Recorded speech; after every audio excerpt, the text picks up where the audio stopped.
So as you can see from the title of the video, this is going to be kind of pushing my comfort zone. I'm going to be drawing some stuff I don't usually do. Here I'm going into like a little sketchbook tour, and I mean I can do a better video of this like in the future, but just for time's sake we're gonna just like move on. So after pulling up the #1 social media app, Pinterest, I decided to look up for some references, and I just went scrolling through like all the possible like images for I don't know, like a long time. When I was looking for an image to use as a reference, I didn't want there to be so much like skill overlap. For example, I didn't want to find a pose that had like some crazy perspective needed, or like any pose that like was overly complicated, because I mean at the end of the day I'm not the best at drawing poses.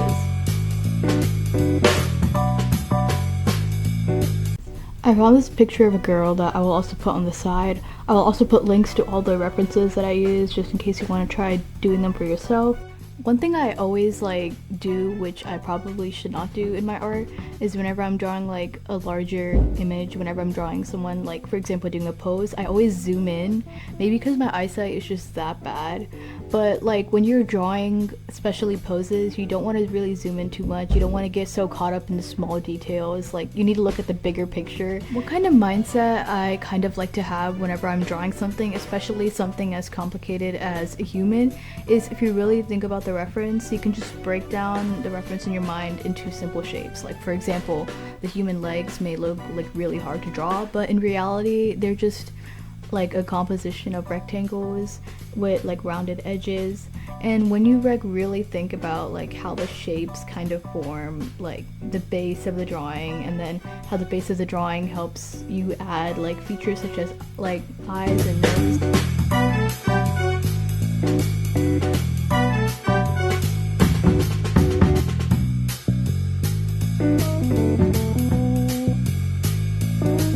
So this is the final drawing. I am really happy with how it turned out.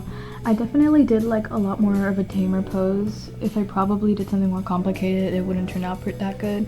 But for now, I'm actually really proud of myself. Now we are going to go to challenge 2. We are going to be drawing a particular perspective, and I'll show you the reference image again. The viewpoint is on the top, and you're looking at it from like top to bottom. So for example, the head and the shoulders would look larger, while the legs and the feet would look smaller. When you're usually drawing, especially poses that are in a very straight up angle, there's like not too much like variation between, for example, like where the legs are and where the upper body is. But in this case, as you can see, the upper body is kind of leaning towards one side.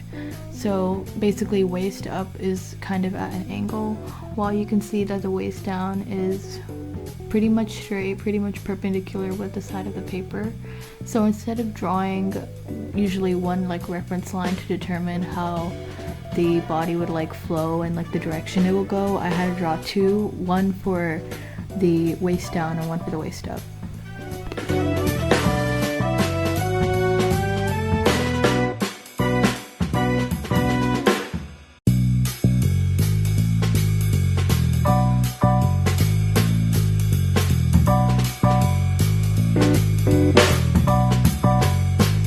So we finally finished the second drawing.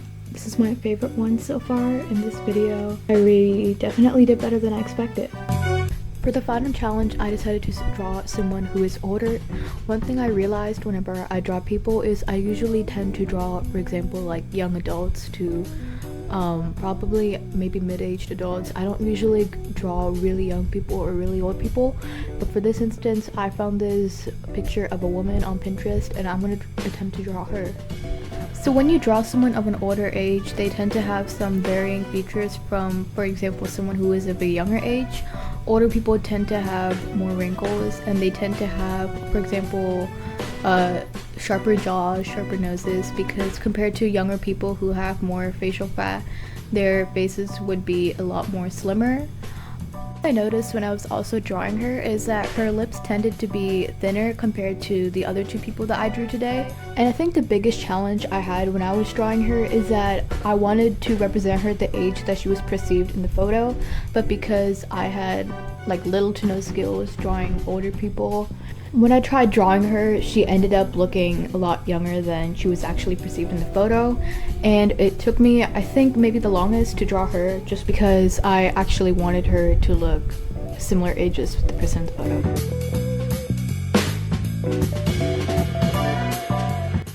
So this is the final result. I know I said it took me the longest and it just doesn't seem that much compared to all the other stuff I drew, but that was just like mainly because I just went back in and I added more and more details like later on. So this is the end of the video. I hope you liked it. If you have any video ideas that you want to share with me, please put it in the comments. If you ever decide to try this challenge for yourself, please also put in the comments. I am looking forward to see what you all do. I hope you all have a great summer.